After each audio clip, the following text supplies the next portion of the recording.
using a plastic trim tool, we're going to go ahead and remove the interior mirror trim cover. Right on the back side of this connector is a little squeeze tab. You can pinch out with your finger and disconnect the harness from the mirror.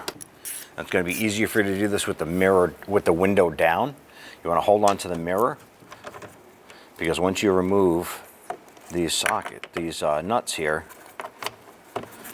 the mirror will be loose. You don't want that to come crashing down and hit anything on the side of the door or anything.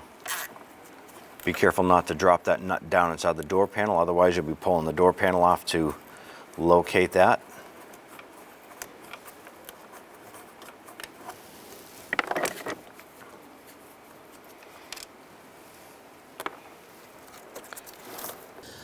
Now I'm going to go ahead and pop these plastic buttons that hold the rubber gasket.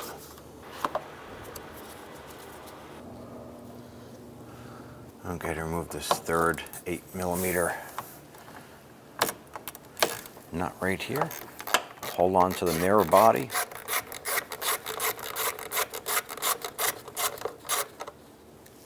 All right, we're going to use a flathead screwdriver just to press down on this little tab right here. Work that in. Apply some pressure on the lower one.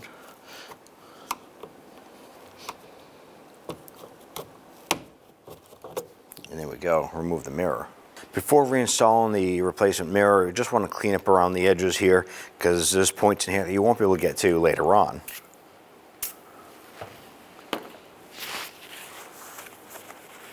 Now bring the mirror up, line up the 3 mounting studs.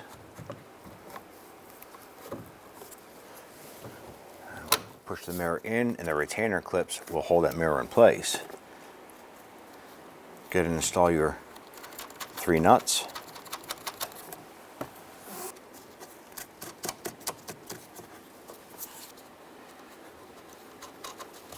I'll go ahead and snug these down.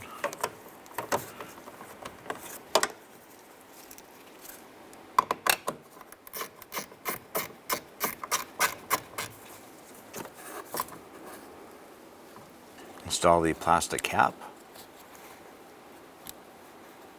and then we'll go ahead and install our harness.